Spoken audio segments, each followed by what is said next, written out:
जय हिंद दोस्तों। काफ़ी अरसे बाद मैं आप लोगों के सामने लाइव आया हूँ। एक बहुत अच्छा मौका है कि कल आप लोगों की पीटी परीक्षा है और इसका बहुत ज़्यादा महत्व है इस पूरी एग्जामिनेशन की प्रक्रिया में, क्योंकि बहुत सारे स्टूडेंट्स जो मेंस के लिए काफ़ी अच्छे से तैयार हैं, जिनका ऑप्शनल जीएस सब्जेक्टिव आंसर सब बहुत अच्छा है, लेकिन किसी कारणवश वो पीटी एग्ज़ाम में फंस जाते हैं। ऐसे मेरे कई दोस्तों के साथ हुआ। मेरे साथ तो नहीं हुआ, लेकिन बहुत सारे दोस्त जिन्हें मैं काबिल समझता हूँ इस एग्ज़ाम के लिए, अक्सर पीटी एग्ज़ाम में फंस जाते थे।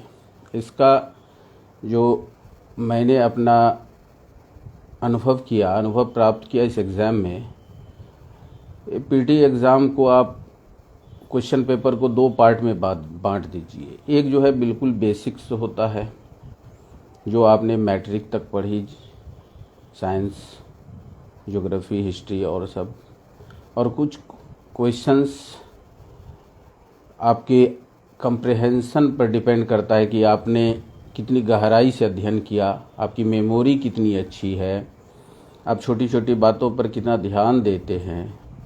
कोई ज़रूरत नहीं है जो कल सवाल आएगा और आप सही आंसर करके आएंगे, वो कोई ज़रूरी नहीं है कि आपने उसको विगत 10 दिनों, 15 दिनों, 1 महीने में पढ़ा है। हो सकता है कि आपने जब 10 साल पहले, 5 साल पहले मैट्रिक एग्ज़ाम दिया था, मैट्रिक की तैयारी आप कर रहे थे, उस समय पढ़े थे। और संभव भी नहीं है, क्योंकि इसका कोई सिलेबस है नहीं, तो संभव ये है नहीं कि आप इसको एकदम 1 महीने में, 2 महीने में रगड़ के तैयार कर लो। ये आपका शुरू से जो आपकी तैयारी होती आई है, उसका ये सार है। आपके मेमोरी पावर का भी इसमें परख की जाती है। इसलिए इस एग्ज़ाम के पहले आपको कूल होना बेहद ज़रूरी है। आप जितने आपके अंदर जो है घबराहट होगी, काफ़ी कुछ सोचेंगे, उतना एग्ज़ाम आपका ख़राब जाएगा। बिल्कुल कूल रहे, हो सकता है मैट्रिक की बातें याद आ जाए। अब छोटी सी बात है, उत्तल दर्पण, अवतल दर्पण, उत्तल लेंस, अवतल लेंस, मैट्रिक में आपने पढ़ा था और अभी आप एग्ज़ाम हॉल में कंफ्यूज करना शुरू कर देंगे कि निकट दृष्टि दोष में उत्तल लगाएं कि अवतल।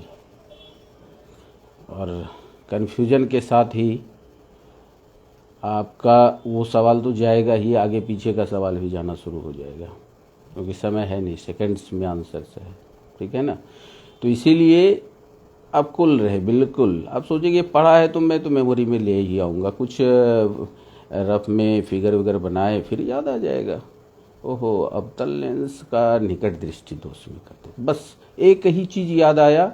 यदि मैं अभी मैं कंफ्यूज कर रहा हूँ कि अवतल निकट दृष्टि दोष में है, थोड़ा सा रफ करूँगा तो फिर आ जाएगा कि निकट दृष्टि दोष में क्या होता है, अवतल क्या करता है। वैसे ही कन्फर्म है कि अवतल लेंस निकट दृष्टि दोष में चश्मे में लगाया जाता है, तो फिर दूरदृष्टि दोष में क्या लगाओगे, उत्तल। तो कुल माइंड से एग्ज़ाम में आपको अपीयर होना है, बिल्कुल हड़बड़ाना नहीं है। इसमें बहुत सारे स्टूडेंट्स तो ऐसे होते हैं जो नॉन सीरियस होते हैं, बस फॉर्म फिलअप करते हैं और 1 महीने में सोचते हैं कि हम तीर मार लें। ऐसी बात नहीं है। आपको आप भले ही मैट्रिक का एग्ज़ाम 10 साल पहले दिए, 15 साल पहले दिए, लेकिन आपको वो सब चीज़ अपने मेमोरी में रखना है। कैसे रखेंगे? तो आप ट्यूशन वगैरह पढ़ाइए, मैट्रिक वगैरह को बताइए, आपका रिवीजन होता रहेगा। आप उसमें बहुत अच्छे स्टूडेंट थे, लेकिन अभी कंफ्यूज करना शुरू करेंगे। तो एग्ज़ाम का फोबिया इसमें नहीं लाना है। ऑब्जेक्टिव एग्ज़ाम अलग किस्म का होता है। सब्जेक्टिव में आपके पास टाइम होता है, मेंस में आपके पास टाइम होता है कि 5 मिनट यदि नर्वस हो भी गए तो आप बैक कर सकते हैं, अपने आप को रिकवर कर सकते हैं, बैलेंस गेन कर सकते हैं। लेकिन इसमें यदि एक बार ट्रैक से उतरे तो परेशानी, अगला क्वेश्चन में भी आप छोटी से छोटी गलती करती जाइएगा तो सबसे पहले 150 क्वेश्चन है ना, तो सबसे पहले आप सरसरी तौर पे देखते जाइए कि कौन एकदम आराम से होता जा रहा है, आप उसको चूज कीजिए, ऑप्शन देखिए और ऑप्शन को पेंट भी करते जाइए। कॉन्फिडेंस तो होना ही चाहिए भाई कि लास्ट में करेंगे तो ये हो जाएगा, तो कहीं आंसर, ये इतना लूज आदमी कहीं बीपीएससी करता है, इसलिए कॉन्फिडेंस रखिए। गलत हो जाएगा, हो जाएगा। जब आप जिसका आंसर निश्चित रूप से जानते कि यही होगा, उसी समय आप उसको पेंट कीजिए, क्या बोलते हैं उसको, कलर कीजिए, क्योंकि उसका टेंशन वहीं समाप्त। टेंशन को लेके आगे मत बढ़िए। फिर यदि आप 70-75 इस तरह से करते हैं और उसमें जो क्वेश्चन पेपर है उसमें बड़ा सा चिन्ह लगा दीजिए, जो आराम से पेज पलटते ही दिखाएगा, अरे इसको मैंने अटेम्प्ट कर दिया, इसका काम खत्म है। जिस क्वेश्चन पे आपने अटेम्प्ट अभी नहीं लिया है उस पे आपका नज़र जाएगा। अब छोटा सा चिन्ह लगा रहे हैं मक्खी जैसा, ये सब थोड़ा दिखना चाहिए। पन्ना पलटते ही दिखे कि क्या जाता है। क्वेश्चन पेपर को सजा के क्या करोगे, ऐसे बड़ा सा गोल बना दो क्वेश्चन के आगे कि ये फिनिश, अब बाकी बचा है वो मेरा टारगेट है। ठीक है, अब सेकेंड अटेम्प्ट में आप शुरू से देखिए कि किस पे दिमाग लगाने के बाद, थोड़ा सा सोचने के बाद, सोचने में भी आप समय नहीं लगाना है फर्स्ट अटेम्प्ट में, बस जो एकदम आता है तुरंत क्वेश्चन देखने के बाद ऑप्शन आता है उसको तो आप ख़त्म कीजिए, भले वो 50 ही हो 150 में, कोई बात नहीं, क्योंकि आगे आपका 100 बचा हुआ है। जब दिमाग लगाएंगे, जब सोचेंगे, तो उसमें से 10, 20, 25 और आपका थोड़ा सा सोचने के बाद आएगा। उस सेकेंड अटेम्प्ट में शुरू से अंत तक कीजिए और उसको भी पेंट कीजिए। ये मत सोचिए कि आंसर आपको कहीं से मिल जाएगा। यदि एक आध मिस्टेक कर भी गया तो कोई बात नहीं है, वैसा सबके साथ होता है, 2-3 मिस्टेक्स हो जाते हैं। ठीक है, अब तीसरे अटेम्प्ट में उन सारे क्वेश्चंस को देखिए जिसमें आपको काफ़ी मेहनत करनी है। मैथ्स का कुछ क्वेश्चन हो सकता है जिसमें हो सकता है कि 10-10 मिनट लग जाए आपको सॉल्व करने में। जिस एग्ज़ाम को मैंने पास किया उसमें एक मैथ्स आंसर याद आ रहा है 1 था, उसको बनाने में, सॉल्व करने में 15 से 20 मिनट लगा, लेकिन बना ही दिया अंततः, क्योंकि मेरे पास इधर 1 घंटे के अंदर सारा चीज़ हो गया। अब उस पर दिमाग लगाना शुरू किया। यदि उसको उसी समय फंसा लेते, अपने ब्रेन को वहाँ पे उस चीज़ में फंसा लेते, तो आगे पीछे भी 5-7 उड़ जाता। क्योंकि एग्जामिनेशन में क्वेश्चन कुछ टफ कुछ आसान इसलिए दिया जाता है कि एक आध क्वेश्चन ऐसा दिया जाता है कि आंसर कर ही नहीं सकते और वहाँ पे फंसे रह गए आप, तो समस्या को वहीं छोड़िए, आगे बढ़िए। तो 3 अटैम्प्ट 4 अटैम्प्ट में आप पूरा कीजिए, लेकिन पेंट करते जाइए, कलर करते जाइए। अब है कि अब लास्ट मोमेंट है, अब क्या करें भाई। तो अभी भी आपके पास 10 घंटे हैं, 12 घंटे हैं। साइंस पेपर में यदि केमिस्ट्री, बायो, कोई भी आपका, चाहे हिस्ट्री हो चाहे ज्योग्राफी हो, कहीं आपका वीक जा रहा है, कॉन्फिडेंस आपका हिल रहा है कि इसमें थोड़ा सा वीक है, तो अभी से उसका 5 घंटे में एक सरसरी तौर पे देख लीजिए, एक नज़र। जैसे विटामिन के प्रकार हैं, उसका नाम क्या है, जो भी आपको लगता है, कोई ज़रूरी सब के लिए आपको अभी दरवाज़ा नहीं खोलना है, बस किसी खास चैप्टर के लिए, किसी खास सब्जेक्ट के लिए अब 8-10 घंटे प्रयोग कीजिए। और लास्ट मोमेंट में करंट वगैरह, तो करंट जैसे आप पीडी वगैरह प्रतियोगिता दर्पण पढ़ते या कोई भी मैगजीन पढ़ रहे हैं, हेडिंग देख लीजिए, बस उसका जो हेडिंग होता है ना, बस उतना ही देखिए, उसके डिटेल्स में मत जाइए।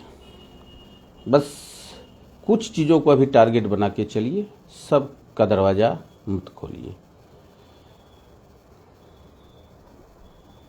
और जैसे आपका केमिस्ट्री में कॉन्फिडेंस नहीं हो रहा है तो केमिस्ट्री देख लीजिए, हो सकता है उसमें 2-4 मार्क्स बढ़ जाए। अभी कितना बढ़ा सकते हैं, 5 मार्क्स, 10 मार्क्स, 4 मार्क्स, 3 मार्क्स, एक मार्क्स का वैल्यू है। बहुत सारे कैंडिडेट्स 1 मार्क्स के लिए छूट जाते हैं और पूरा साल खराब होता है। तो इसलिए अभी आप सिर्फ और सिर्फ एक सब्जेक्ट को फोकस कीजिए 5-6 घंटे। यदि आपके पास लूसेंट है या फिर और कोई बुक है, मैगरा हिल्स का जीएस है, कोई भी है, तो वहाँ पे आप एक सब्जेक्ट को फोकस करके 3-4 घंटे लगाइए। यदि और फास्ट कीजिए, मतलब उसको याद कर, अरे भाई सब याद है आपको, घबरा क्यों रहे, ट्रंक में क्या रखे हैं पता है, साल भर में कितना कहाँ सामान रखे, लेकिन जब आप उसको खोलिएगा सामान निकाल ही न लीजिएगा। तो ब्रेन में आपका बहुत सारा चीज़ है जो आप देखे हैं, आज लगता है कि ये याद है, आप परसों वाला भूल गए, लेकिन ऑप्शन देखिएगा तो याद आएगा। ये ब्रेन का लेयर है, कॉन्शियस माइंड, सबकॉन्शियस माइंड, ये सब लेयर है। कुछ मेमोरी जो है वो दबा हुआ है, जब सामने ऑप्शन आएगा तो देखिएगा। और यहाँ पे एक और चेतावनी देना चाहेंगे, ओवर कॉन्फिडेंट भी नहीं होना है। जैसे 5 ऑप्शंस है ना, 5 ऑप्शंस हैं, एक ई ऑप्शंस है, 5वां ऑप्शन है कि एक से अधिक या इनमें से कोई नहीं, तो 6 ऑप्शंस हो गया, ठीक है ना। तो जैसे आपको एक सवाल का एग्जाम्पल देते हैं, ऐसे हो सकता है एक आधा उड़ा दीजिएगा, गलत कर दीजिएगा जानते हुए और पछताइएगा। जानते हुए गलती करिएगा तो यहाँ माफ़ी नहीं मिलेगी। केयरलेसनेस के कारण यदि गलती हुई तो माफ़ी नहीं मिलेगी। आप जिस कुर्सी पे बैठने जा रहे हैं वहाँ आपका एक केयरलेसनेस पता नहीं क्या करवाएगा। तो आप ढीला ढाला है, सोचा अरे ठीक है, नहीं, ऐसा नहीं है। हर बिंदु पे आपको खामोशी से सीरियसली सोचना है। एग्ज़ाम से ही वो प्रक्रिया चालू है, पीटी एग्ज़ाम से ही वो प्रक्रिया चालू है। आपको हर बिंदु को सीरियस लेना है, लेकिन कूल माइंड से, बिल्कुल शांति से, चेहरे पे मुस्कुराहट होनी चाहिए।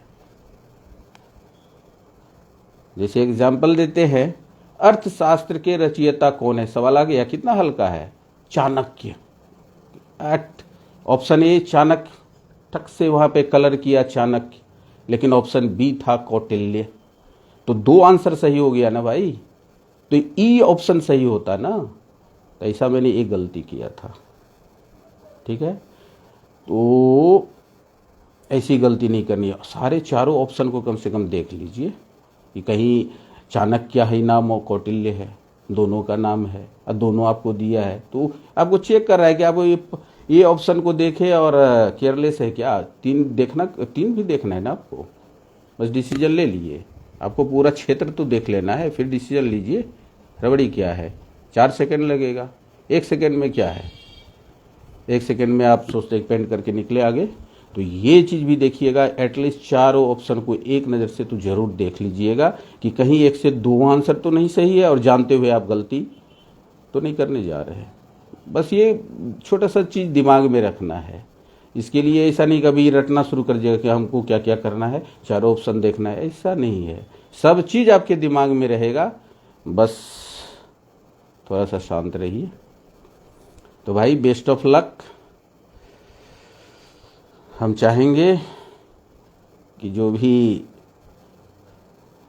अभी भाग ले रहे हैं इस एग्ज़ाम में वो सफल हो गए तो लिमिटेड ही, लेकिन जो ज़्यादा कंपोज्ड होगा, जो अपने ब्रेन को कंपोज्ड रखेगा, डिसओरिएंटेड नहीं होगा एग्जामिनेशन हॉल में, उसे पुरस्कार मिलेगा।